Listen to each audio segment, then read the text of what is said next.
Quand ma petite sœur Sophie est morte sur la table d'accouchement, elle n'avait que 23 ans et attendait de tenir son bébé dans ses bras pour la première fois. Dans la salle d'opération froide de l'hôpital Édouard Herriot, au cœur de Lyon, par une sombre nuit de décembre 1980. Il neigeait cette nuit-là. Je regardais par la fenêtre vers le jardin de l'hôpital, les flocons de neige tombaient silencieusement au sol. À l'intérieur, Sophie livrait le combat le plus difficile de sa vie. Complications lors de l'accouchement, nous ont-ils dit. Un accident malheureux, ont-ils dit. Nous avons fait tout ce que nous pouvions, ont-ils dit. 45 ans se sont écoulés depuis ce jour. Pendant 45 ans, j'ai cru chacun de leurs mots. Chaque nuit, en m'endormant, je pensais si seulement j'avais pu être à ses côtés. Jusqu'à la semaine dernière, quand j'ai trouvé le dossier médical de Sophie dans les archives poussiéreuses de l'hôpital. Et ce que j'ai lu dans ce dossier. Mon Dieu, mon monde s'est effondré pour la deuxième fois. La mort de Sophie n'était pas une complication.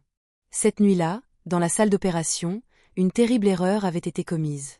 Une négligence délibérée.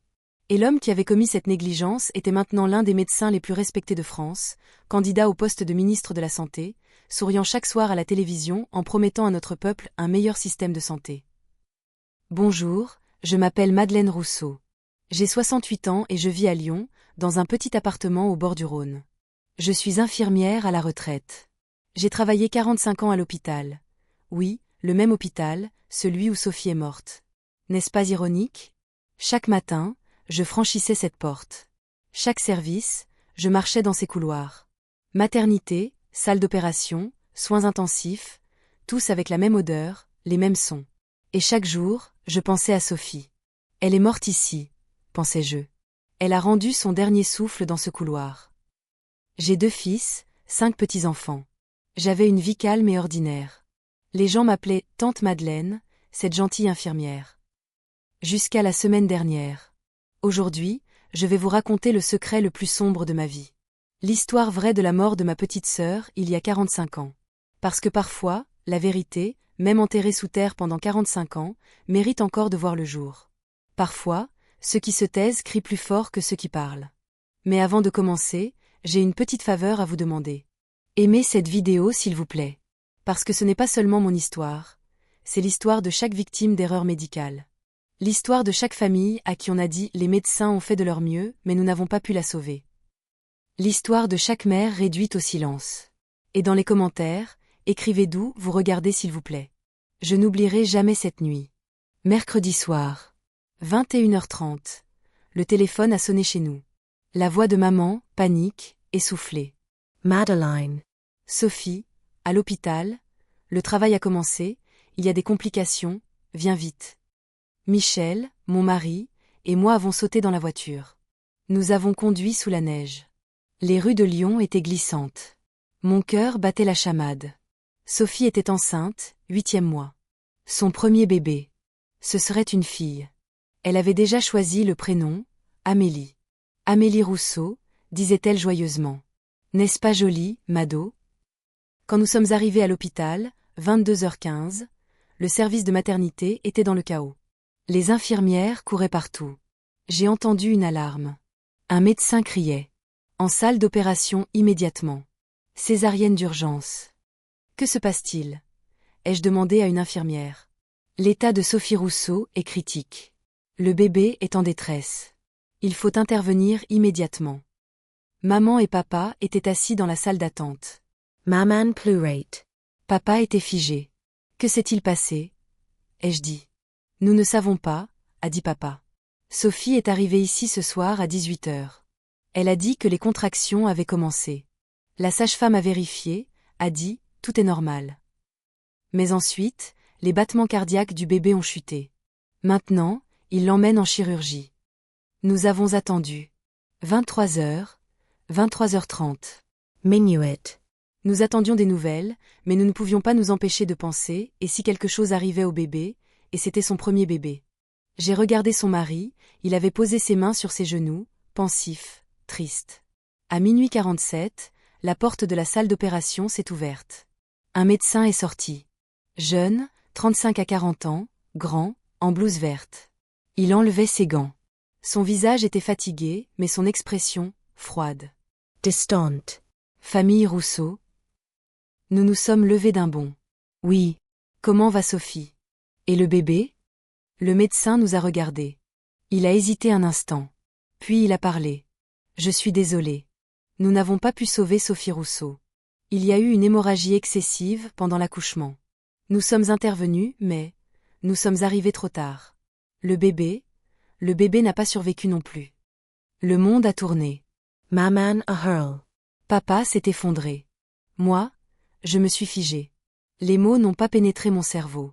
Que voulez-vous dire, vous n'avez pas pu la sauver? Ai-je dit. Ma voix ne sortait pas, vous êtes médecin, comment? Madame, je suis vraiment désolée. Parfois, les complications ne peuvent être contrôlées.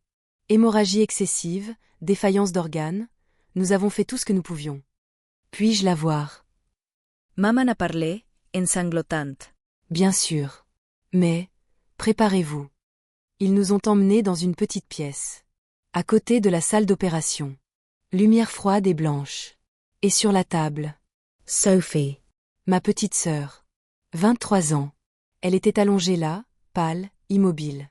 Ses cheveux collaient à son visage. Ses lèvres étaient violettes.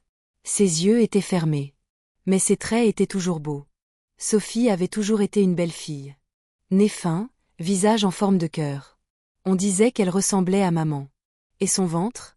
Il y avait une petite incision cousue. Césarienne. Amélie en avait été retirée. Mais Amélie aussi était partie. Maman s'est effondrée. Elle s'est agenouillée, a pleuré. Papa a serré Sophie dans ses bras, gémissant ma fille, ma fille. Moi, je regardais seulement. Je ne pouvais pas pleurer. J'étais en état de choc. Ce n'est pas réel, pensais-je. C'est un cauchemar. Je vais me réveiller. Mais je ne me suis pas réveillée. C'était réel. Tout le monde exprimait son chagrin, mais moi je ne pouvais pas, je suis restée figée dans la stupeur, mon esprit ne pouvait pas comprendre. Les funérailles de Sophie ont eu lieu le 22 décembre. À la basilique Notre-Dame de Fourvière, en haut de Lyon, majestueuse, ancienne église. Sophie y avait été baptisée. Maintenant, elle y était célébrée. Son bébé Amélie a été enterré avec elle. Petit cercueil blanc, à côté du cercueil de Sophie. Des centaines de personnes sont venues. Amis, voisins, collègues. Tout le monde pleurait. Le prêtre a parlé. Nous ne pouvons connaître les plans de Dieu. A-t-il dit. Pierre, le mari de Sophie, 25 ans, jeune, beau, ne pouvait pas parler. Il s'est assis, tête baissée, les larmes coulant de ses yeux. Je ne pouvais pas parler non plus. Les mots se sont noués dans ma gorge. Et Sophie a été enterrée. Mise en terre. À 23 ans. Avec son bébé.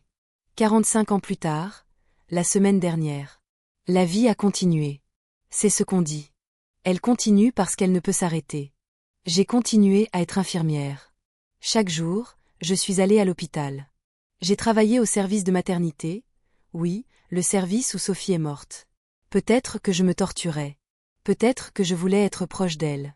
En 1985, mon premier fils Julien est né. J'aurais dû être heureuse, mais je ne pouvais pas. En regardant Julie, je voyais Sophie. Si seulement tu avais pu être mère aussi, pensais-je. En 2000, j'ai pris ma retraite. À 60 ans. J'avais été infirmière pendant 45 ans. En 2015, Michel est mort. Crise cardiaque. Il avait 73 ans. C'était un bon mari. Et maintenant, en 2025, j'ai 68 ans. Retraitée, veuve, j'ai 2 fils, 5 petits-enfants. La semaine dernière, mercredi, l'hôpital m'a appelé. Mon ancienne collègue Géraldine. Madeleine. Je t'appelle parce que nous nettoyons les anciennes archives de l'hôpital. Dossier de 1970 à 1990. Ils vont être numérisés dans le système électronique. Et j'ai trouvé le dossier de ta sœur. Sophie Rousseau, 1980. Veux-tu le récupérer? Mon cœur s'est arrêté.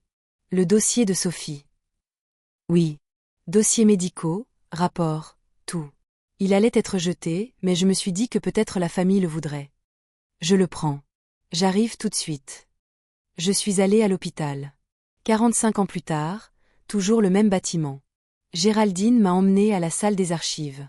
Sous-sol, plein de poussière, odeur de vieux papier. Les étagères étaient remplies de dossiers. C'est ici. Géraldine m'a tendu un épais dossier. Sophie Rousseau, 17 décembre 1980. Je l'ai pris. Mes mains tremblaient. Sur la couverture était écrit « Césarienne d'urgence, mortalité maternelle ». Merci Géraldine. De rien. Mes condoléances. Je suis rentrée chez moi. Je me suis assise dans le salon. J'ai ouvert le dossier. Première page, formulaire d'admission. Sophie Rousseau, 23 ans, première grossesse, 37e semaine, contraction commanditée. Deuxième page, note de la sage-femme. 18h30, examen effectué, dilatation cervicale 3 cm, tête du bébé en position normale, accouchement estimé dans 6 à 8 heures. Troisième page, note du médecin. 22h, battement cardiaque du bébé tombé à 90, normal 120 à 160, détresse fœtale. Décision de césarienne d'urgence. Quatrième page, rapport chirurgical. Signature, Dr Laurent Moreau. Laurent Moreau. Je connaissais ce nom. C'était le médecin qui avait effectué l'opération cette nuit-là. J'ai lu. 22h30, opération commencée. Incision césarienne effectuée. Bébé extrait. Cependant, problème lors du détachement du placenta. Intervention manuelle appliquée. Decarrier uterine survenue. Hemorrhagie excessive commencée. Transfusion effectuée. Cependant, l'hémorragie n'a pu être arrêtée.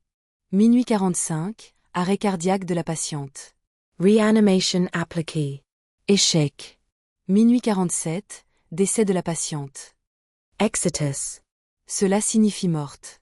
Mais quelque chose a attiré mon attention. Problème lors du détachement du placenta. Qu'est-ce que cela signifie? Intervention manuelle. Est-ce standard? J'ai continué à lire. 5e page, rapport d'autopsie. Mais sur cette page, il y avait une note manuscrite. Dans la marge, en petites lettres. Moreau a mal appliqué la technique de détachement du placenta. Il a tiré trop fort. Il a déchiré l'utérus. Ce n'est pas une procédure standard. C'est de la négligence. La note était signée. Mais la signature était illisible. On ne pouvait pas la lire.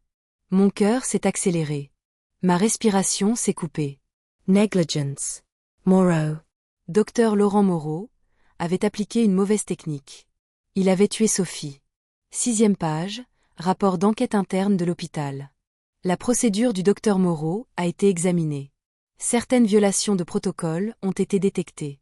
Cependant, l'opération a été effectuée en situation d'urgence, le médecin était sous stress. Conclusion. Accident. Pas de négligence médicale. Affaire classée. Accident. Pendant 45 ans, ils ont dit accident. Mais cette écriture manuscrite disait négligence. J'ai fermé le dossier. Mes yeux se sont remplis de larmes. Sophie.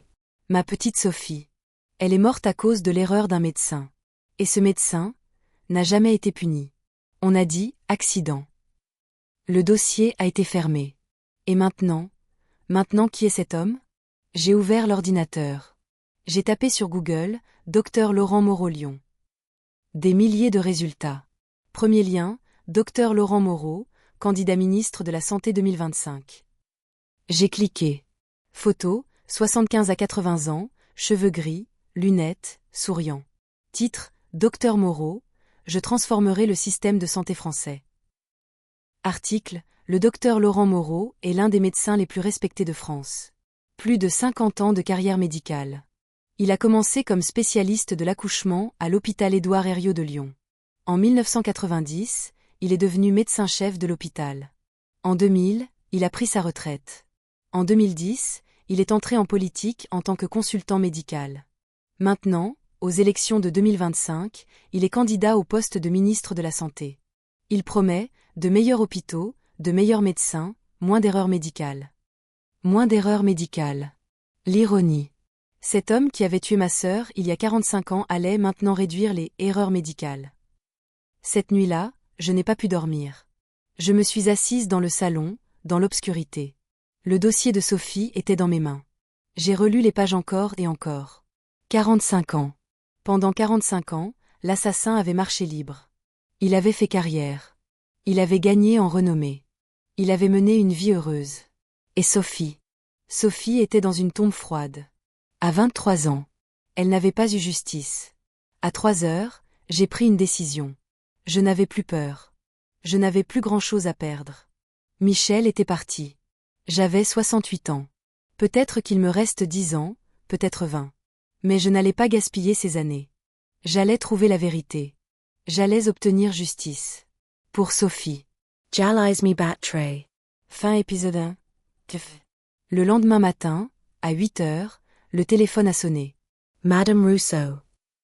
Une voix d'homme, âgée, tremblante. Oui. Je m'appelle docteur Philippe Gendron. J'étais assistant lors de l'opération de Sophie en 1980. J'ai vu votre nom dans les journaux. Je dois vous parler. Ce qui s'est passé cette nuit-là, ce n'était pas un accident. Dans l'épisode précédent, j'ai trouvé une note secrète marquée « Négligence » dans le dossier médical de Sophie. Et puis le téléphone a sonné. Docteur Philippe Gendron, l'homme qui avait assisté à l'opération de Sophie la nuit de 1980. Ce qui s'est passé cette nuit-là n'était pas un accident, a-t-il dit. Dans vos commentaires, beaucoup d'entre vous ont écrit « Sois prudente Madeleine ». Ne t'attaque pas à des hommes puissants, avez-vous dit. Vous avez raison. Mais vous ne savez pas que parfois la justice est quelque chose de plus fort que la peur. Parfois, 45 ans de silence deviennent si lourds que vous ne pouvez plus les porter. Appel téléphonique, 8 heures. Docteur Gendron, ai-je dit, essoufflé. Vous étiez là cette nuit-là? Oui, madame. Sa voix tremblait. C'était un vieil homme, clairement dans les 70 ans. J'étais un jeune assistant. 26 ans. J'étais dans l'équipe de Laurent Moreau. Et cette nuit-là, ce que j'ai vu cette nuit-là, me hante depuis 45 ans. Qu'avez-vous vu? Mon cœur battait follement. Je ne peux pas en parler au téléphone. Nous devons nous rencontrer. Mais nous devons être prudents. Les yeux de Moreau sont partout. C'est un homme connu à Lyon. S'il sait. Où nous retrouvons-nous? Demain. Midi. Dans le Vieux Lyon, au Café de la Paix sur la place Saint-Jean. Asseyez-vous à la table du coin. Je viendrai aussi. Mais s'il vous plaît, ne le dites à personne. Venez seul. D'accord. Je viendrai. Le téléphone s'est coupé. Mes mains tremblaient. Après 45 ans, enfin, le témoin de cette nuit allait parler. Je n'ai pas dormi cette nuit-là. Je me suis assise dans le salon, j'ai réfléchi. J'ai pensé à Sophie. 23 ans, enceinte, heureuse. Quand Amélie naîtra, nous irons tous pique-niquer ensemble, Mado, avait-elle dit. Toi, moi, le bébé. Au bord du Rhône. Mais ce pique-nique n'a jamais eu lieu. Rencontre, lendemain, midi. À 11h45, je suis arrivée au Vieux-Lyon. La vieille ville, rues étroites, bâtiments historiques, pavés. Les touristes se promenaient, prenaient des photos. C'était coloré, vivant. Mais je ne voyais rien. Je cherchais seulement le Café de la Paix. Je l'ai trouvé. Petit, charmant café. Des tables à l'extérieur, à l'intérieur sombre, meubles en bois. Je me suis assise à la table du coin. J'ai commandé un café. Midi. La porte s'est ouverte. Un homme est entré. Il était vieux, 75 à 76 peut-être. Petit, maigre, voûté. Ses cheveux gris étaient clairsemés. Ses lunettes étaient épaisses. Il tenait une canne. Il marcait difficilement. Il a regardé autour de lui, m'a vu. Il est venu. Madame Rousseau. Oui. Vous êtes docteur Gendron? Oui. Il s'est assis, lentement. Il a appuyé sa canne contre la table. Il a joint ses mains sur sa poitrine. Ses yeux étaient tristes, fatigués. Merci d'être venu. Merci d'avoir parlé. 45 ans, c'est très long. Oui, très long. J'y ai pensé chaque jour. Je n'ai pas pu dormir chaque nuit. La culpabilité m'a dévoré. Le serveur est venu. Monsieur, que prenez-vous? Un espresso. Nature. Le serveur est parti. J'ai regardé Gendron. Que s'est-il passé cette nuit-là? S'il vous plaît, racontez-moi. Tout. Gendron a pris une profonde inspiration. Il a fermé les yeux. Comme s'il retournait dans le passé. Confession de Gendron, 17 décembre 1980, nuit. J'étais de garde cette nuit-là. À 22h, l'appel est arrivé, césarienne d'urgence, Sophie Rousseau. J'ai couru vers la salle d'opération. Laurent Moreau était là, à l'époque, il était médecin-chef adjoint, 45 ans, expérimenté, célèbre. Mais cette nuit-là, il était différent. Ses yeux étaient rouges. Son discours était lourd. De son haleine, il y avait une odeur d'alcool. J'ai été choquée. De l'alcool. Oui. Il avait bu. Pas beaucoup peut-être, mais il avait bu. Il y avait apparemment une fête de Noël ce soir-là, à la direction de l'hôpital. Moreau y avait participé, bu un peu de vin. Puis l'appel est arrivé. Mais il a opéré. Opéré en état d'ivresse? C'est interdit. Totalement interdit. Mais Moreau était un homme puissant.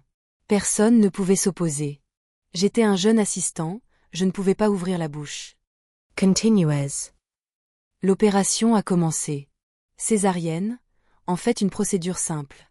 Mais les mains de Moreau tremblaient. Son incision n'était pas nette. Le bébé a été extrait, une fille, Amélie. Mais elle ne pleurait pas. Elle ne respirait pas. Elle a été immédiatement mise en réanimation. Ils ont essayé, mais ils n'ont pas pu sauver le bébé. Mes larmes ont coulé. Amélie. Ma nièce. Je ne l'ai jamais vue. Et ensuite, ai-je dit. Ensuite, le placenta devait être détaché. Procédure standard, doucement, avec précaution. Mais Moreau s'est précipité. Il a tiré fort.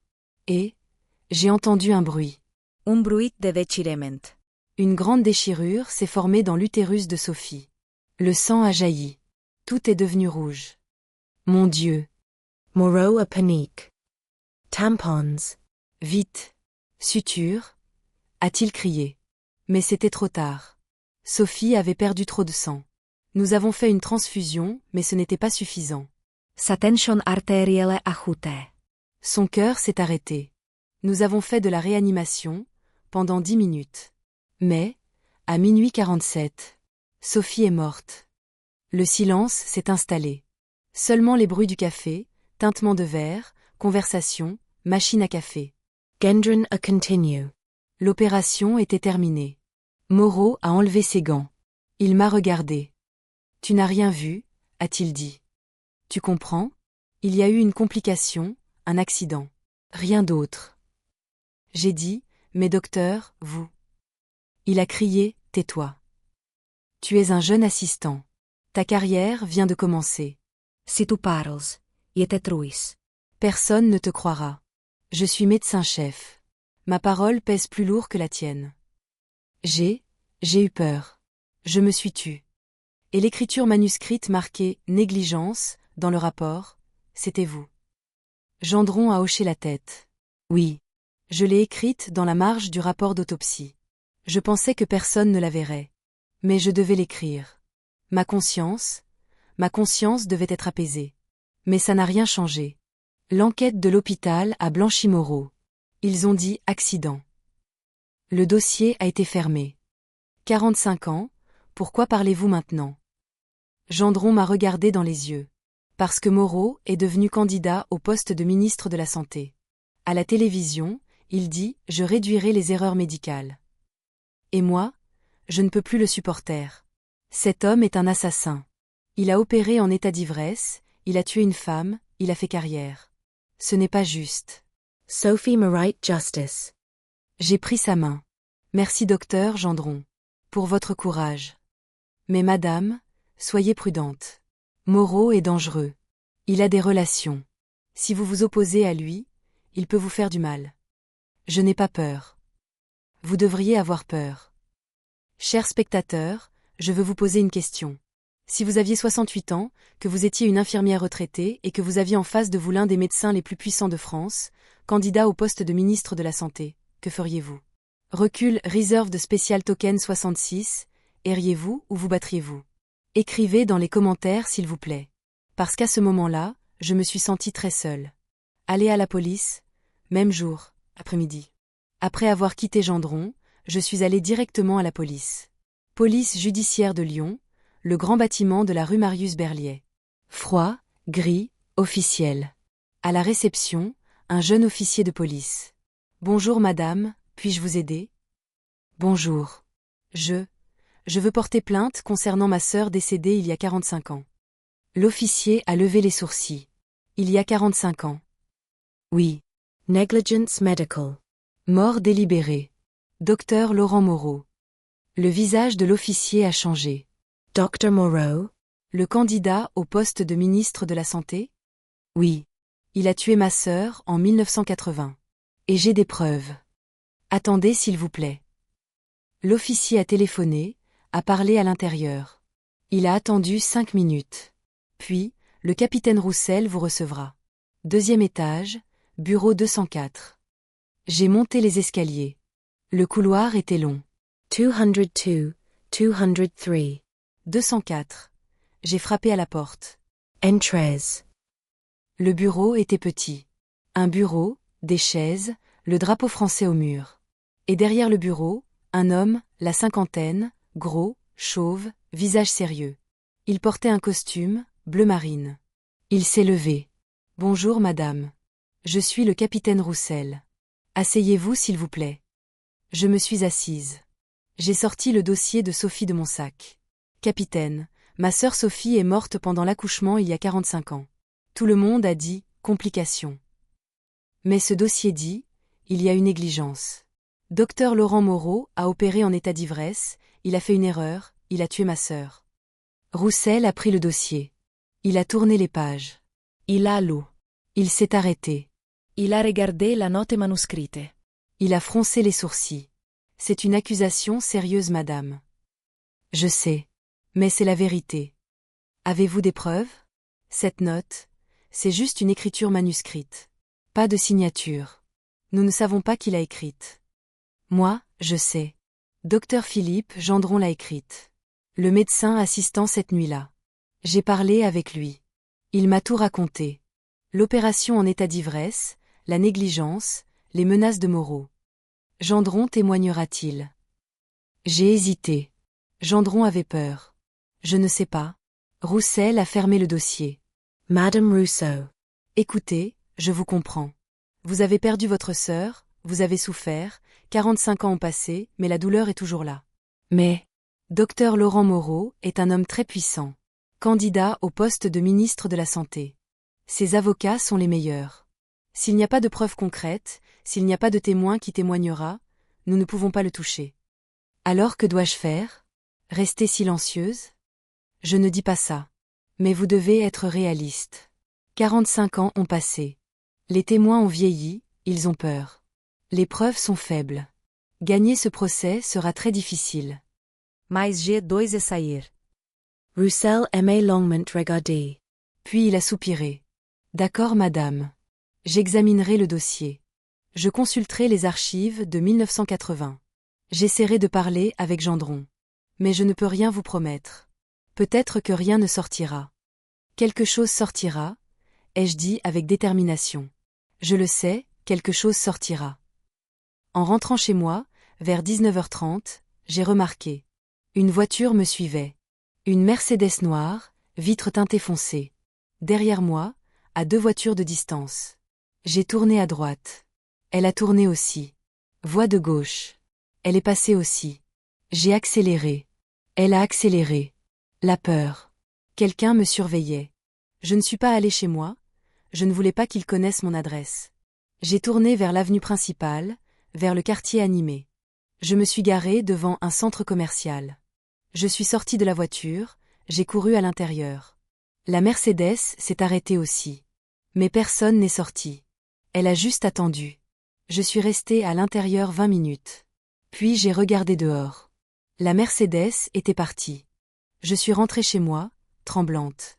J'ai verrouillé la porte, mis les chaînes. J'ai regardé par la fenêtre. La rue était silencieuse. Mais à 22h, une enveloppe a été glissée sous la porte. Enveloppe blanche. Mon nom était écrit, Madeleine Rousseau. Je l'ai prise lentement. Je l'ai ouverte. À l'intérieur, une seule feuille. Écrite à l'ordinateur, en majuscule. Ne remuez pas le passé. L'histoire de Sophie est terminée. Laissez tomber. Sinon votre histoire se terminera aussi. Vos fils aussi. Vos preuves aussi. Le papier est tombé de mes mains. Mes jambes ont tremblé. Je me suis assise par terre. Ma famille. Julian. Mark. Mes 5 petits-enfants. Ils les menaçaient. Je me demandais ce que je faisais, je mettais la vie de tout le monde en danger, et si je faisais quelque chose de plus et qu'ils me prenaient mes petits-enfants, je ne pourrais pas le supporter, j'étais tellement fatiguée à ce moment-là, mon cœur brûlait. J'ai pris le téléphone. J'ai appelé Julien. Allô maman. Julien, je dois te voir. Immédiatement. C'est urgent. Que se passe-t-il? Tu vas bien? Non. S'il te plaît, viens. Amène Marc aussi. Une demi-heure plus tard, ils étaient tous les deux chez moi. Julien, mon fils aîné, 40 ans, ingénieur, calme, logique. Marc, le cadet, 37 ans, enseignant, émotionnel, protecteur. Nous nous sommes assis dans le salon. Je leur ai montré le dossier de Sophie. J'ai raconté ce que Gendron avait dit. J'ai tendu la lettre de menace. Marc l'a lue. Son visage est devenu rouge. Quoi?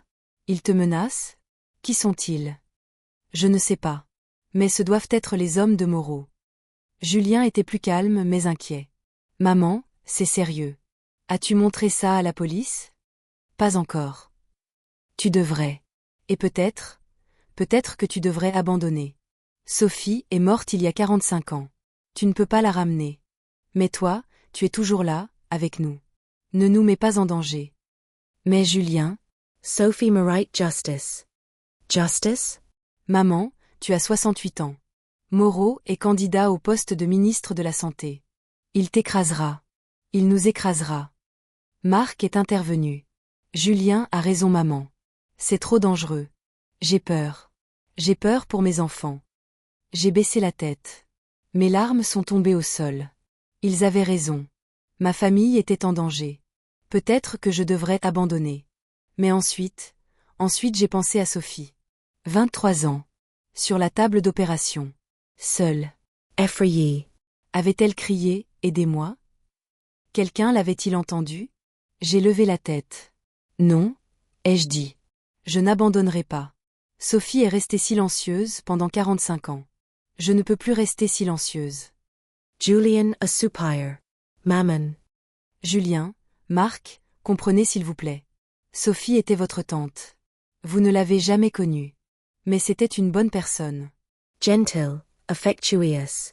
Elle allait être mère. Et elle est morte à cause de l'erreur d'un homme. Elle n'a pas eu justice. Pendant 45 ans, personne n'a rendu de compte. Maintenant, cet homme va devenir ministre de la Santé. C'est inacceptable. Marc a pris ma main. D'accord maman. Je comprends. Mais s'il te plaît, sois prudente. Appelle-nous tous les jours. Dis-nous où tu es. Et s'il y a un danger, appelle immédiatement la police. D'accord. Je le promets. Le lendemain, j'ai continué à rechercher Moreau sur Internet. Sa carrière, sa vie, ses succès. Et j'ai trouvé quelque chose. Quelque chose d'étrange. 1978, Dr Moreau travaillait à l'hôpital Édouard Herriot. Cette année-là, une femme est morte pendant l'accouchement. Son nom, Céline Dupont, 27 ans. Cause du décès, complications de l'accouchement. 1982, une autre femme, Émilie Bernard, 29 ans. Cause du décès, hémorragie excessive, accouchement. 1985, une autre femme, Nathalie Martin, 25 ans. Cause du décès, traumatisme pendant l'accouchement. 3 femmes. Entre 1978 à 1985. Toutes jeunes. Toutes pendant l'accouchement. Toutes à l'hôpital Édouard Herriot. Et qui avait opéré chacune d'elles? J'ai consulté les archives. Les noms étaient difficiles à trouver, mais je les ai trouvés. Docteur Laurent Moreau. Mon cœur s'est arrêté. Sophie n'était pas la seule. Il y en avait d'autres. D'autres victimes. J'ai pris le téléphone. J'ai appelé le capitaine Roussel. Capitaine. J'ai trouvé. Il y a d'autres victimes. 1978, 1982, 1985, 3 autres femmes sont mortes pendant l'accouchement, toutes opérées par Moreau. Roussel a pris des notes. Les noms? Céline Dupont, Emily Bernard, Nathalie Martin. D'accord madame. J'enquêterai. Mais, encore le même problème. 45 ans, 40 ans ont passé. Nous ne savons pas où sont les familles. Je les trouverai, ai-je dit.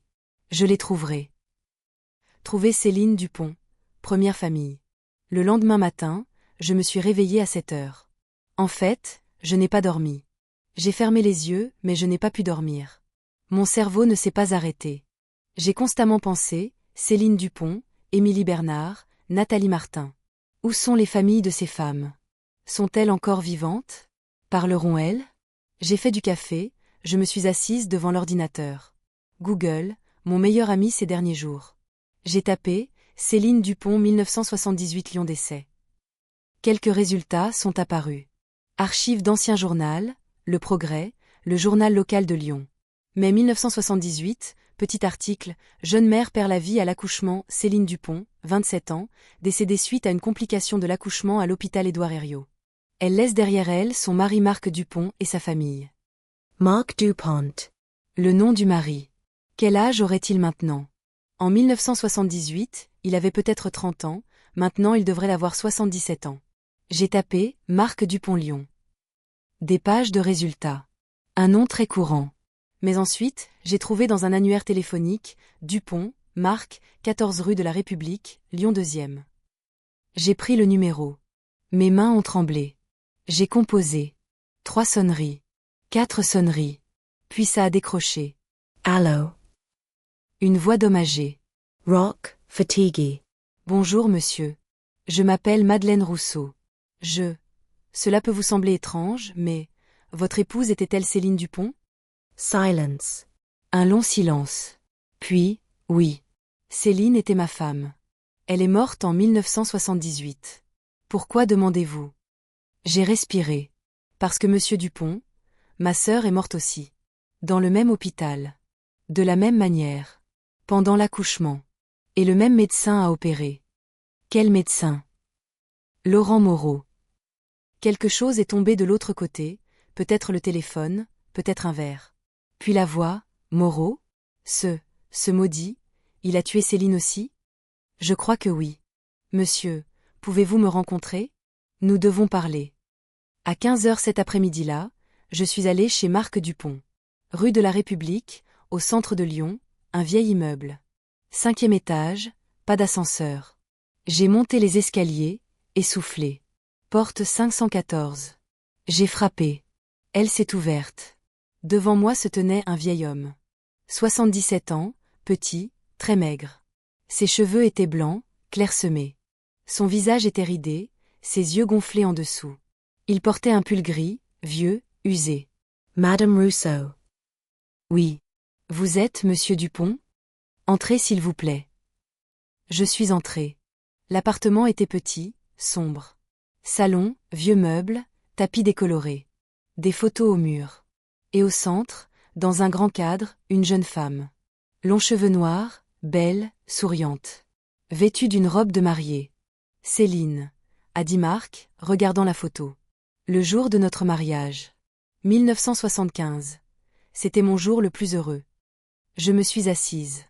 Marc s'est assis aussi, lentement. Il a joint ses mains sur ses genoux. Racontez, madame. Qu'est-il arrivé à votre sœur? J'ai raconté. Sophie. Décembre 1980. Dr. Moreau. L'opération en état d'ivresse. La negligenze. La Kempfeschen de Gendron. Tout. Mark Ecote. Ses yeux se sont embués. Puis il a parlé.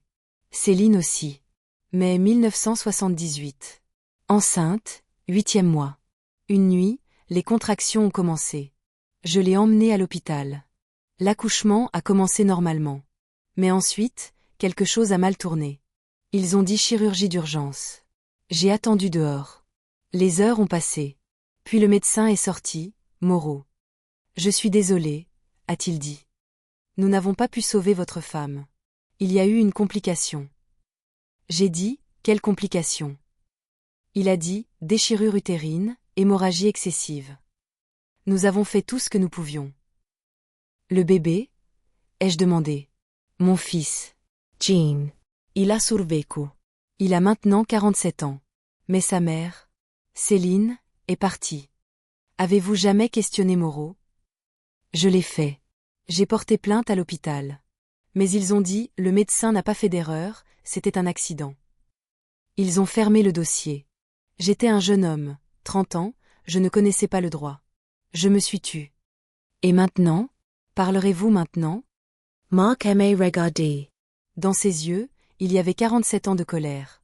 Oui. Je parlerai. Cet homme a tué Céline. Et il n'a jamais rendu de compte. Maintenant, il va devenir ministre de la Santé. Ce n'est pas juste. Celine Maright Justice. J'ai pris sa main. Nous nous battrons ensemble, monsieur Dupont. Vous n'êtes plus seul. Clifford. Fin épisode 2. Cette nuit-là, à 1h30, j'ai entendu un bruit. Dehors. Du jardin. Je me suis levée du lit. Je suis allée à la fenêtre. J'ai regardé. Quelqu'un était là. Dans l'obscurité. Entre les arbres. Il bougeait. J'ai pris le téléphone. J'ai composé le 17, police. Mais avant d'appeler, l'ombre s'est arrêtée. Elle s'est tournée vers moi. Je ne pouvais pas voir son visage, mais il a fait quelque chose. Un geste de Gord tranché. Il a passé son doigt sur son cou. Le message était clair, continue et tu mourras. Puis il s'est retourné, a disparu. Je me suis effondrée par terre, tremblante. J'ai pleuré. J'avais peur. Vraiment peur. Mais ensuite j'ai regardé la photo de Sophie. Accrochée au mur, photo de mariage, avec Pierre. Elle souriait heureusement. Robe de mariée blanche, bouquet de fleurs. Pleine de vie. Et j'ai décidé. Je n'ai pas peur. Je n'ai plus peur. Parce que se battre pour Sophie est plus important pour moi que mourir. Dans le prochain épisode, je vous raconterai comment j'ai trouvé les familles de Céline, Émilie et Nathalie, comment nous avons formé ensemble la Coalition des mères silencieuses, et comment nous avons intenté un procès collectif contre Moreau. Parce que je ne suis plus seule. Nous sommes 4 familles. 4 femmes mortes. Un assassin. Et la justice attend. Dans l'épisode précédent, j'ai vu une ombre dans mon jardin la nuit qui m'a fait un geste de gorge tranchée. J'avais peur. Vraiment peur. Mais dans vos commentaires, vous avez écrit des centaines de messages, n'abandonne pas Madeleine. Batte-toi pour Sophie. Nous sommes avec toi. Ces messages m'ont donné de la force. Parce que j'ai compris que je ne suis pas seule. Des milliers de personnes, peut-être des millions, ont vécu des douleurs similaires. Et nous avons tous été réduits au silence. Mais maintenant, il est temps de parler. Trouver famille. Le lendemain matin, je me suis réveillée à 7 heures. En fait, je n'ai pas dormi du tout. J'ai fermé les yeux, mais je n'ai pas pu dormir. Mon cerveau ne s'est pas arrêté. J'ai constamment pensé, Céline Dupont, Émilie Bernard, Nathalie Martin. Où sont les familles de ces femmes? Sont-elles encore vivantes? Parleront-elles? J'ai fait du café, je me suis assise devant l'ordinateur. J'avais déjà trouvé Marc Dupont. Maintenant, je devais trouver les autres. Deuxième famille. La fille d'Émilie Bernard. Le même soir, j'ai recherché la famille d'Émilie Bernard. Émilie était morte en 1982, à 29 ans. Elle devait avoir une fille, le bébé qui avait survécu à l'accouchement. Non, Sophie Bernard. Elle devrait avoir 43 ans maintenant. Je l'ai trouvée sur Facebook. Sophie Bernard, 43 ans, Lyon, architecte d'intérieur. Je lui ai envoyé un message, « Bonjour Sophie. Je m'appelle Madeleine.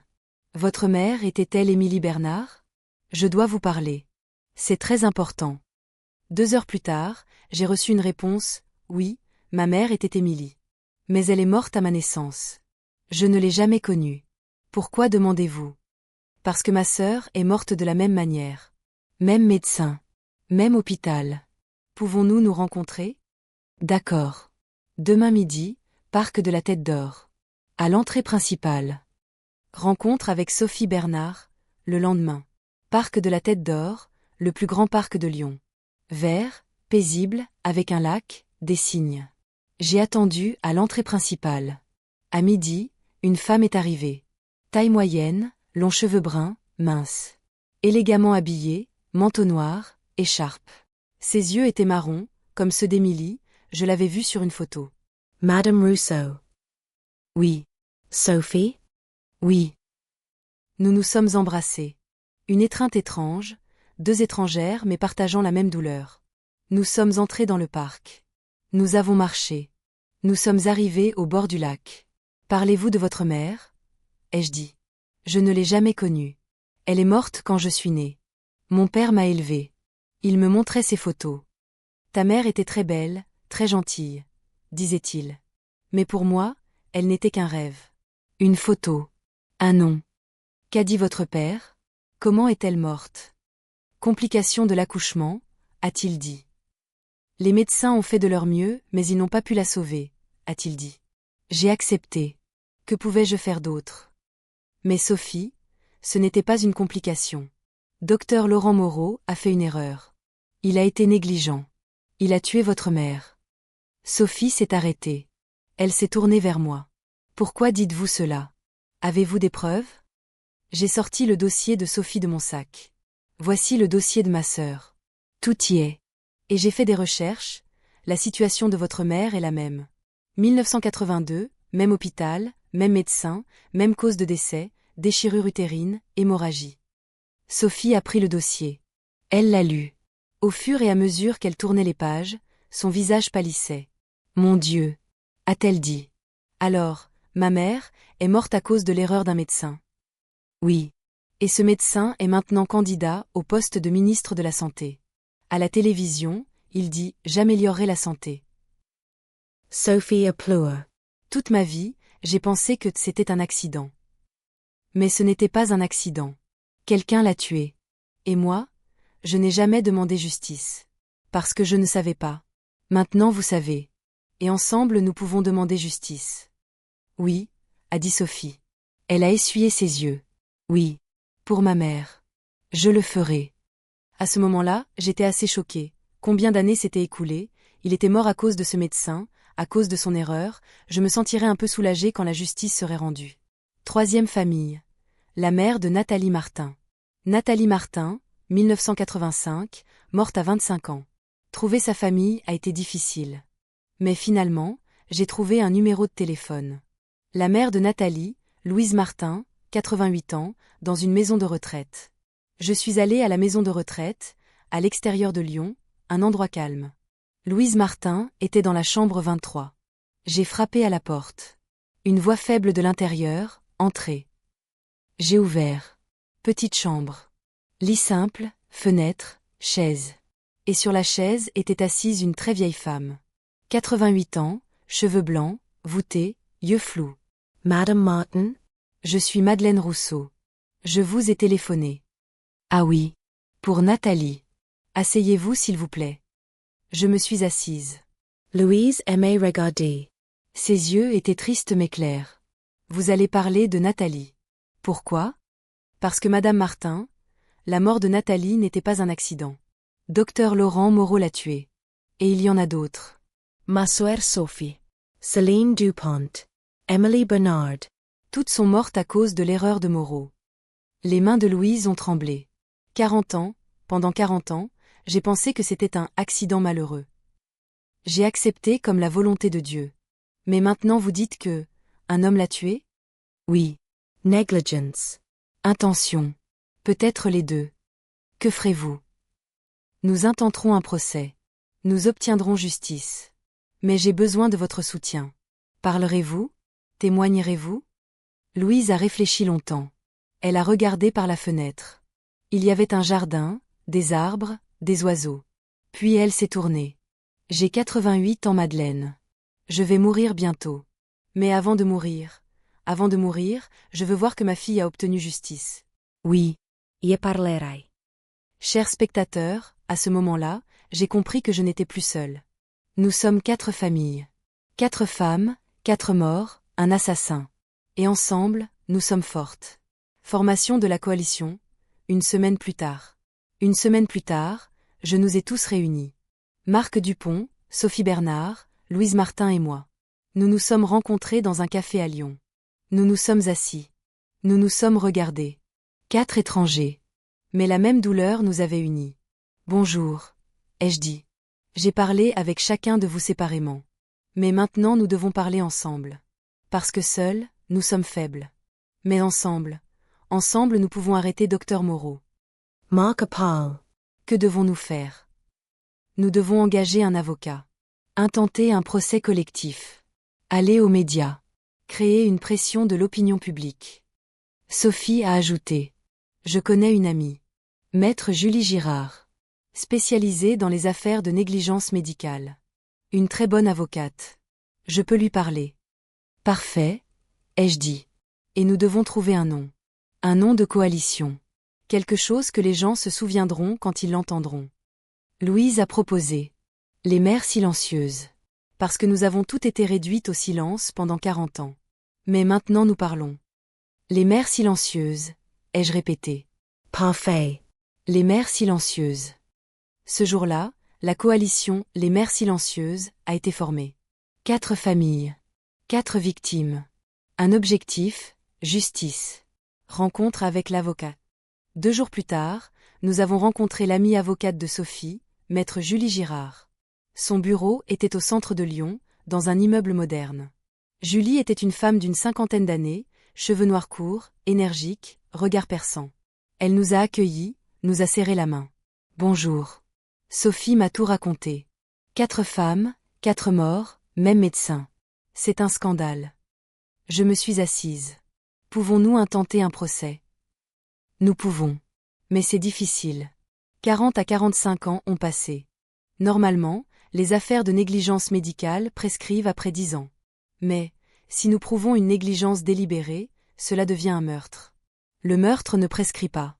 Comment prover. Nous avons besoin de preuves. Rapports médicaux, témoignages de témoins, avis d'experts. Et le plus important, nous devons montrer que Moreau avait un schéma. 1 fois est une coïncidence. 2 fois est suspect. Mais 4 fois, c'est délibéré. Marc a demandé, avons-nous une chance de gagner? Julie a répondu honnêtement. Faible. Moreau est puissant, ses avocats sont les meilleurs. Mais ce n'est pas impossible. Surtout si nous créons une pression médiatique, si l'opinion publique soutient, les chances augmentent. Faites-le, ai-je dit. Faites tout ce qui est nécessaire. Quel que soit le prix, nous paierons. Julia Surrey. Madame Rousseau, je prends cette affaire gratuitement. Pro bono. Parce que la justice ne s'achète pas avec de l'argent. Ce jour-là, le processus judiciaire a commencé. Conférence de presse, 2 semaines plus tard. Maître Girard a suggéré, avant d'intenter le procès, nous devrions fuiter aux médias. Créons une pression de l'opinion publique. Mettons Moreau sur la défensive. 2 semaines plus tard, nous avons organisé une conférence de presse. À Lyon, dans une petite salle de conférence. Nous avons invité, journaux, télévision, radio. 15 journalistes sont venus. Cameras, microphones, notes. Nous sommes montés sur scène. Nous 4. Marc, Sophie, Louise et moi. J'ai parlé. Bonjour. Je m'appelle Madeleine Rousseau. J'ai 68 ans. Il y a 45 ans, ma sœur Sophie est morte pendant l'accouchement. On a dit, complication. On a dit, accident. J'ai cru. Jusqu'à ce que je trouve son dossier le mois dernier. Et j'ai appris que, ce n'était pas un accident. Docteur Laurent Moreau a été négligent. Il a opéré en état d'ivresse. Il a fait une erreur. Il a tué ma sœur. Les journalistes ont pris des notes frénétiquement. Marc Paul. Je m'appelle Marc Dupont. J'ai 77 ans. Il y a 47 ans, ma femme Céline est morte à l'accouchement. Même médecin. Même erreur. Sophia Paul. Je m'appelle Sophie Bernard. Ma mère Émilie est morte à ma naissance. Je ne l'ai jamais connue. Même médecin. Louise a parlé, d'une voix tremblante. Je m'appelle Louise Martin. J'ai 88 ans. Ma fille Nathalie est morte il y a 40 ans. Même médecin. Puis j'ai conclu. 4 femmes. 4 morts. 1978, 1980, 1982, 1985. Toutes jeunes. Toutes devenaient mères. Toutes ont été tuées par docteur Laurent Moreau. Et cet homme n'a jamais rendu de compte. Maintenant, il est candidat au poste de ministre de la Santé. C'est inacceptable. Nous sommes les mères silencieuses. Nous nous sommes tus pendant 40 ans. Mais maintenant nous parlons. Nous demandons des comptes à docteur Moreau. Nous voulons justice. Applaudissements. Les journalistes se sont levés, ont posé des questions. Avez-vous des preuves? Oui. Nous avons des rapports médicaux, des témoignages de témoins. Que dit Moreau? Nous ne savons pas. Mais nous le saurons bientôt. Explosion médiatique. Le lendemain, 20 novembre 2025, tous les journaux de Lyon faisaient la une. Accusation choc contre le candidat ministre de la Santé Moreau. Il a tué 4 femmes. Les télévisions ont diffusé l'information. Les réseaux sociaux ont explosé. Le hashtag mère silencieuse est devenu tendance. Des milliers de personnes ont écrit « Moreau doit rendre des comptes ». Justice. Sophie, Céline, Émilie, Nathalie ne sont pas oubliées. Le même soir, à 20h, Moreau est passé à la télévision. Interview en direct. TF1, journal principal. Je me suis assise devant la télévision, j'ai regardé. Moreau était là, en costume, sérieux, calme. Ses yeux étaient froids. Le présentateur a demandé « Docteur Moreau, aujourd'hui la coalition Les Mères Silencieuses vous a accusé d'avoir tué 4 femmes. Que répondez-vous » Moreau a répondu, sans aucune panique dans sa voix, « Ces accusations sont complètement fausses et diffamatoires. J'ai pratiqué la médecine pendant 50 ans. J'ai aidé des milliers de femmes, j'ai mis au monde des milliers de bébés. Oui, parfois il y a des pertes tragiques. L'accouchement est un processus risqué. Mais je n'ai jamais été négligent, je n'ai jamais fait d'erreur délibérée. Ces familles ont souffert, je comprends. Mais me cibler est injuste. Alors un procès sera intenté. Irez-vous au tribunal ? Bien sûr. Parce que je suis innocent.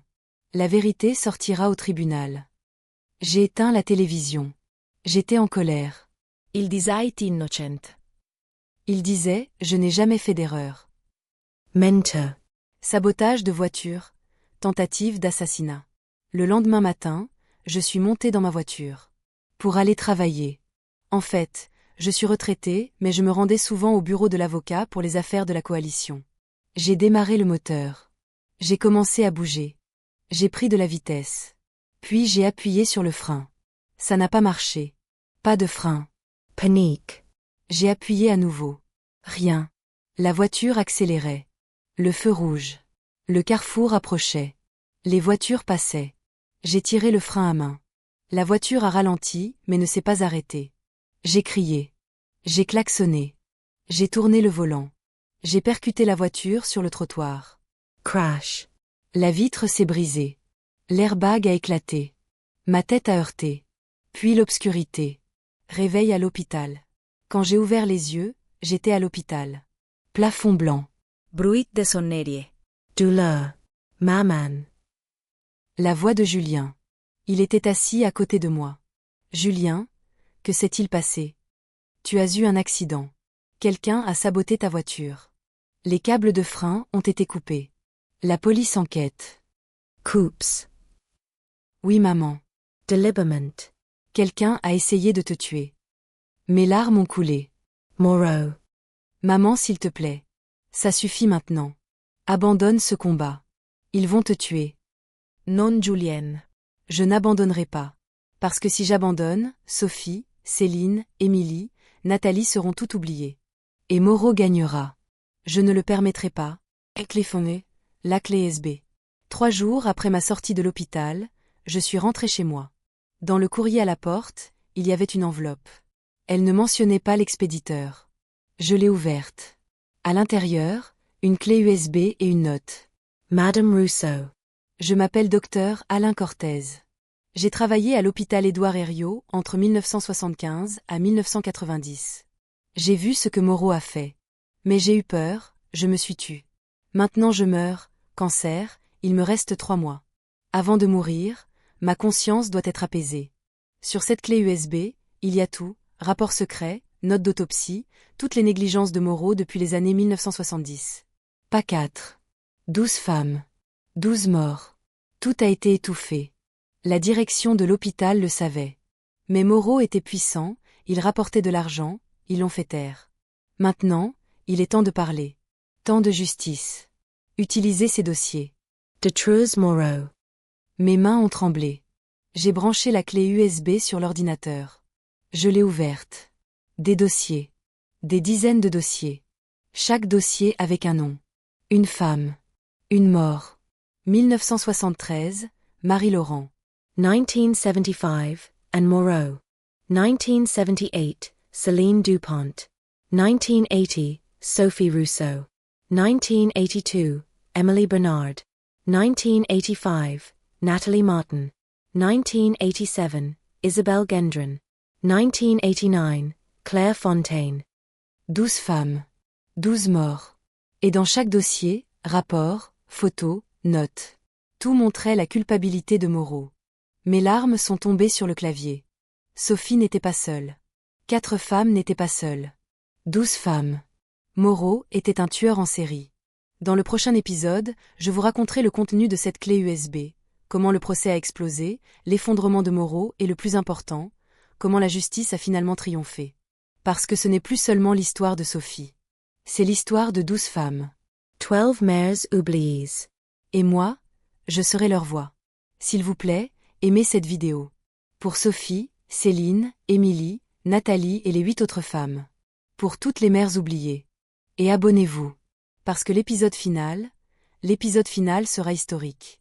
Dans l'épisode précédent, j'ai reçu une clé USB. À l'intérieur, les dossiers de 12 femmes. 12 morts. 12 negligences. De 1973 à 1989. Toutes par Dr Laurent Moreau. Dans vos commentaires, vous étiez choqués, vous avez écrit, pas 4, mais 12. Oui. 12. Et maintenant la finale. Le temps de la justice. Le temps du règlement de compte. Après 45 ans, la voix de Sophie sera entendue. Et pas seulement celle de Sophie, celle de Marie, Anne, Céline, Émilie, Nathalie, Isabelle, Claire, les voix de 12 femmes. Êtes-vous prêts? Parce que c'est le dernier épisode. Et ce sera une fin inoubliable. Contenu de la clé USB. Analyse nocturne. Cette nuit-là, je n'ai pas dormi du tout. Je me suis assise devant l'ordinateur, j'ai ouvert chaque dossier sur la clé USB, je les ai lus. 1973, Marie-Laurent, 21 ans. Premier enfant. Déchirement placentaire pendant l'accouchement. Hemorrhagie excessive. Décédé. Note manuscrite sur le rapport d'autopsie, Moreau a appliqué la procédure à la hâte. Pas standard. 1975, Anne Moreau, 24 ans. Baby's jumeaux. Complication. Perforation uterine. Décédé. Rapport interne de l'hôpital, la technique du docteur Moreau est questionnable, mais son inexpérience est normale. 1978, Céline Dupont. Je la connaissais déjà. La femme de Marc. 1980, Sophie Rousseau. Ma sœur. 1982, Emily Bernard. La mère de Sophie. 1985, Nathalie Martin. La fille de Louise. 1987, Isabelle Gendron, 30 ans. Troisième enfant. AVC pendant l'accouchement. Hemorrhagie cérébrale. Dans le rapport, le contrôle de la tension artérielle a été négligé. 1989, Claire Fontaine, 26 ans. Premier bébé. Infection. Sepsis. Mort. Dans le rapport, antibiotiques administrés tardivement. Retard de 4 heures. Critique. Et plus encore. Dans chaque dossier, le même schéma. Négligence de Moreau, étouffement par la direction de l'hôpital, on dit accident. Mais le dossier le plus choquant, 1976, rapport secret. Un rapport d'enquête interne. Réunion du conseil d'administration de l'hôpital. Sujet, taux élevés de mortalité maternelle du docteur Moreau. Le rapport disait, le taux de mortalité du docteur Laurent Moreau lors des opérations d'accouchement est de 4%. La moyenne de l'hôpital est de 0,5%. C'est inacceptablement élevé. Notre recommandation, l'autorisation d'opérer de Moreau devrait être suspendue, il devrait recevoir une formation supplémentaire. Mais la décision, refusée. Le docteur Moreau est le médecin le plus productif de l'hôpital. Il effectue plus de 200 opérations par an. Il rapporte 500 000 francs par an à l'hôpital. Le taux de mortalité est préoccupant, mais peut être complètement étouffé. Décision, aucune action n'est prise. L'argent. Tout était pour l'argent. Moreau tuait des femmes, mais il rapportait de l'argent. Et l'hôpital fermait les yeux. J'ai eu envie de vomir. Transmission à Maître Girard. Matin. À 7 heures, j'ai appelé Maître Julie Girard. Allô. Elle dormait manifestement. Julie. Madeleine. Désolée pour l'heure matinale, mais c'est urgent. J'ai trouvé quelque chose. Une clé USB. 12 femmes. Toutes Moreau. Report secrets. Tout est là. Julie s'est réveillée. Quoi? 12? Mon Dieu. Apportez-la immédiatement. Venez au bureau. 1 heure plus tard, j'étais au bureau de Julie. Je lui ai donné la clé USB. Julie l'a branchée sur l'ordinateur, l'a ouverte. Elle a lu. Les pages défilaient. Son visage est devenu livide. Madeleine, c'est une bombe. Cela détruira Moreau. Et l'hôpital aussi. Pouvons-nous l'utiliser au tribunal? Nous pouvons. Et nous devons. Mais nous devons être prudents. D'où vient cette clé USB? Docteur Alain Cortez. Il est mourant, remords de conscience. Il l'a envoyé anonymement. Bien. Alors pas de problème d'authenticité. Je vais immédiatement l'ajouter au dossier du procès. Et je vais aussi fuiter aux médias. L'opinion publique va se soulever. Fuite aux médias, explosion sociale. 2 jours plus tard, le journal Le Monde a fait la une. Le scandale Moreau s'élargit, 12 femmes, 16 ans, l'hôpital a étouffé. L'article avait tout écrit. Les dossiers de la clé USB, les noms, les dates, les rapports de l'hôpital. Tout. La France était sous le choc. Les réseaux sociaux ont explosé. 12 femmes est devenue tendance. Les gens sont descendus dans la rue. Des manifestations ont commencé à Lyon. Moreau démission. L'hôpital doit rendre des comptes. Justice maintenant. Les télévisions ont diffusé des informations 24h, 24. Les commentateurs débattaient, ce n'est pas de la négligence médicale, c'est un meurtre en série. Moreau devrait pourrir en prison. Le ministère de la Santé a fait une déclaration, la candidature du docteur Moreau a été suspendue. L'enquête se poursuit. La mairie de Lyon a fait une déclaration. La direction de l'hôpital Édouard Herriot a lancé une enquête indépendante pour la période 1970 à 1990. Et en 48 heures, d'autres familles ont commencé à se manifester. 1987, le mari d'Isabelle Gendron a appelé « Je suis Jacques Gendron. Ma femme est morte en 1987. Moreau au père. Je veux aussi intenter un procès. » 1989, la mère de Clairefontaine a appelé « Je suis Marguerite. Ma fille Claire est morte. J'ai pleuré pendant des années. Maintenant je veux justice. » 1975, le frère d'Anne Moreau a appelé « Ma sœur Anne est morte il y a 50 ans. Elle n'est pas oubliée. Je me joins aussi. » Les mères silencieuses ont grandi. Pas 4 familles, mais 12 familles. 12 victimes. 12 voix.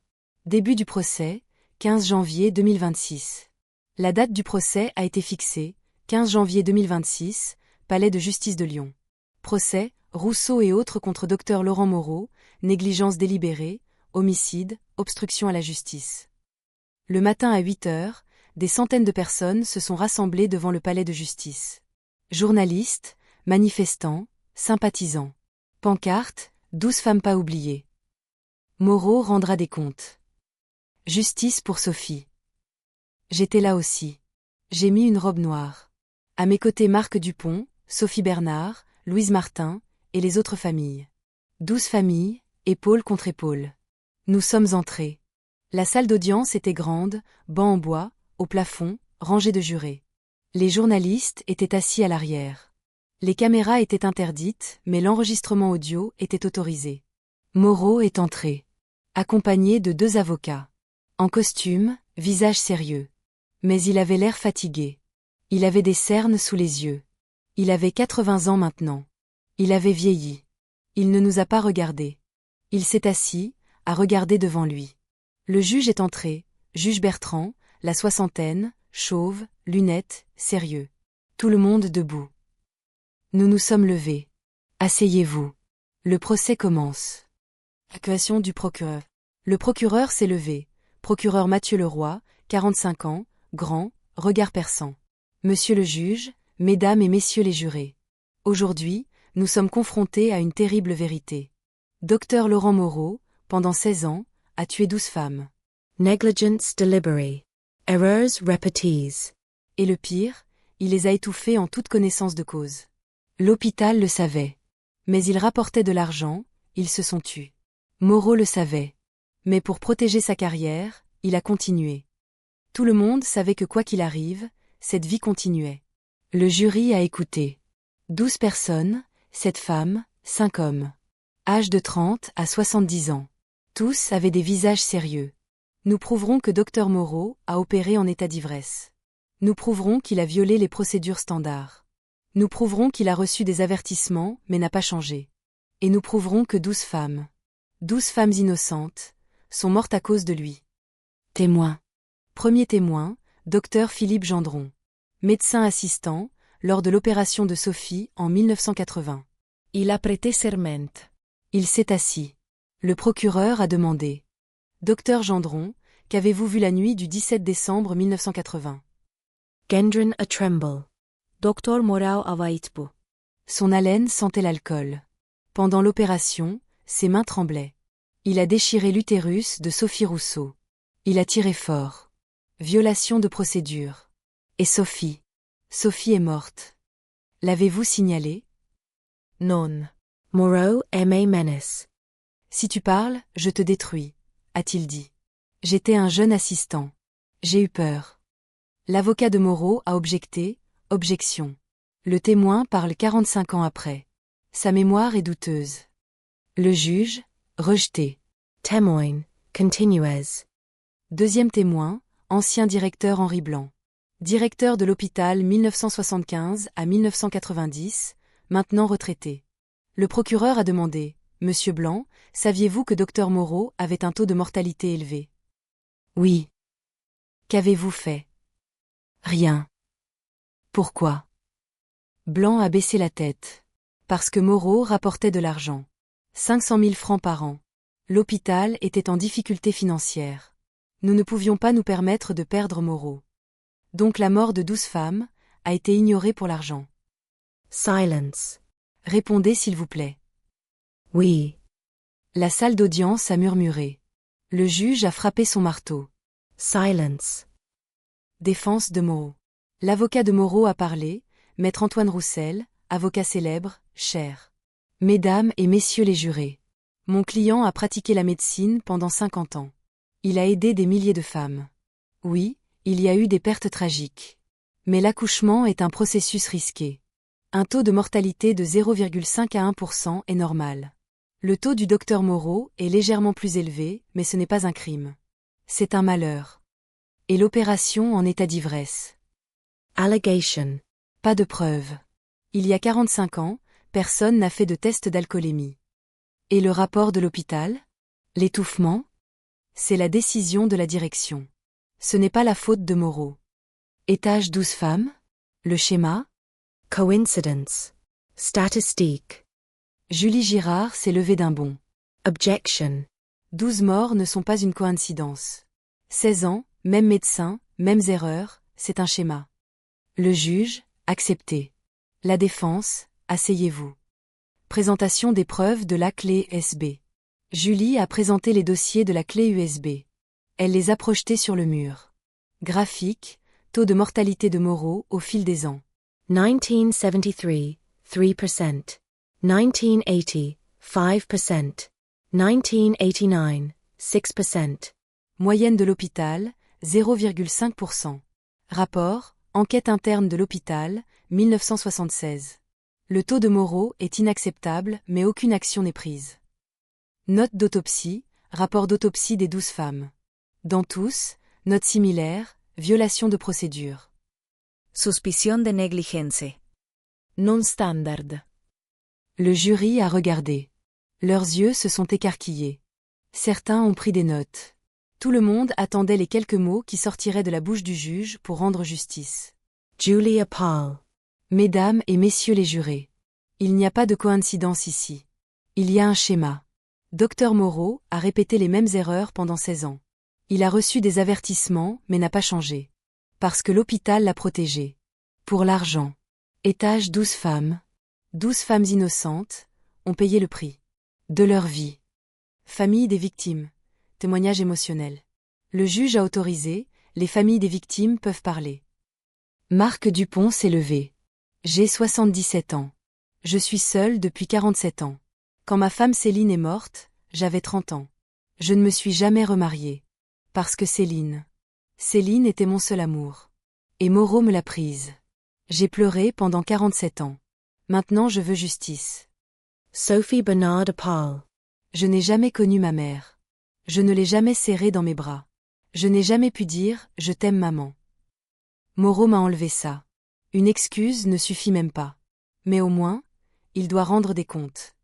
Louise Martin a parlé, en pleurant. J'ai 88 ans. Je vais bientôt mourir.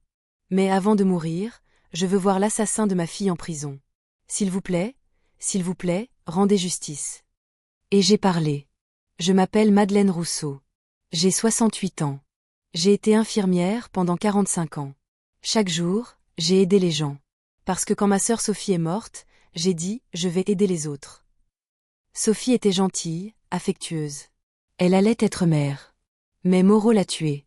Je suis restée silencieuse pendant 45 ans. Mais je ne suis plus silencieuse. La voix de Sophie, c'est moi. Et elle dit, je veux justice.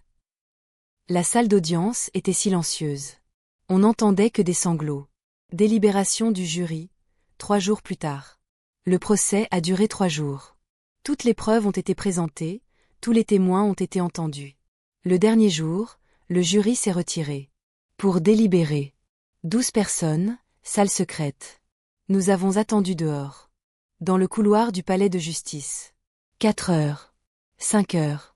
6 heures. À 18h30, la porte s'est ouverte. Le jury est revenu. Nous sommes entrés dans la salle d'audience. Tout le monde s'est levé.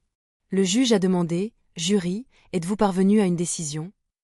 Le président du jury, une femme de 55 ans, enseignante, s'est levé. Oui, monsieur le juge.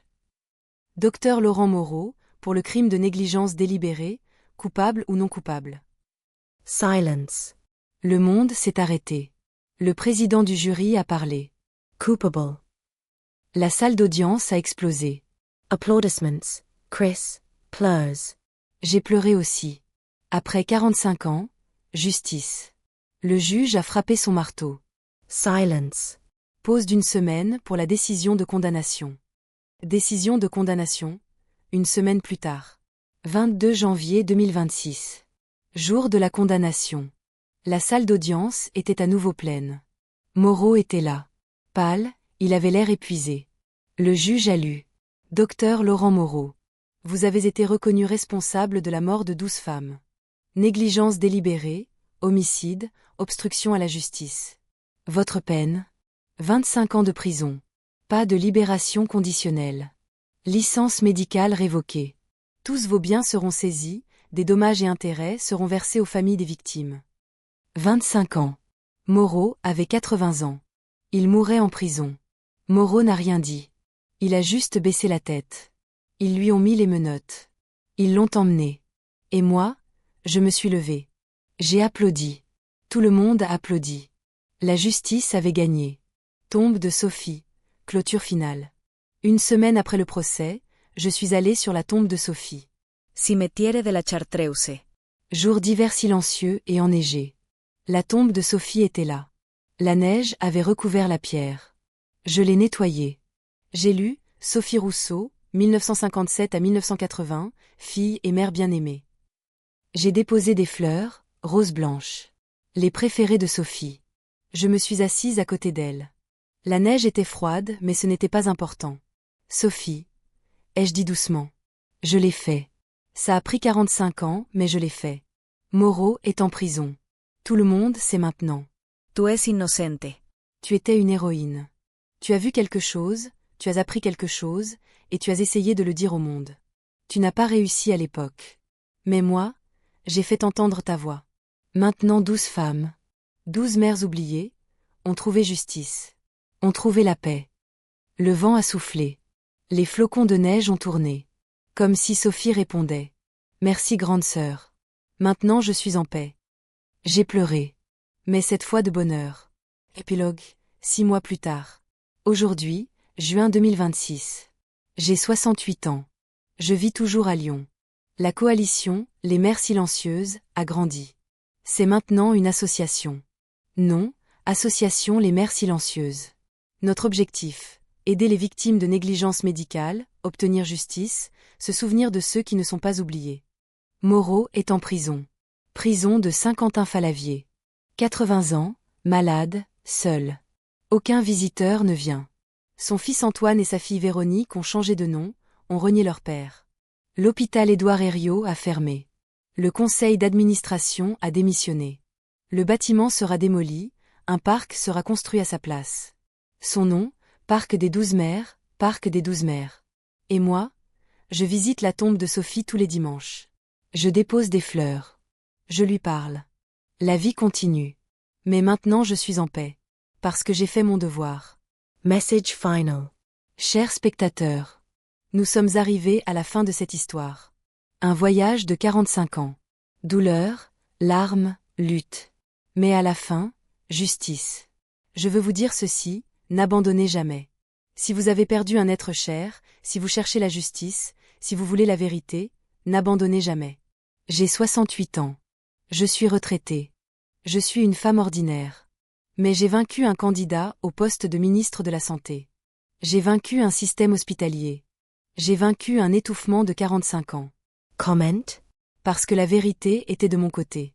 Parce que les familles étaient de mon côté. Parce que vous, qui avez écrit du soutien dans les commentaires, qui avez aimé la vidéo, qui avez partagé l'histoire, vous, étiez de mon côté. Et je sais que peut-être vous aussi avez une Sophie. Peut-être vous aussi avez un secret de 45 ans. Peut-être vous aussi avez un être cher oublié. Enquêtez. Demandez. Luttez.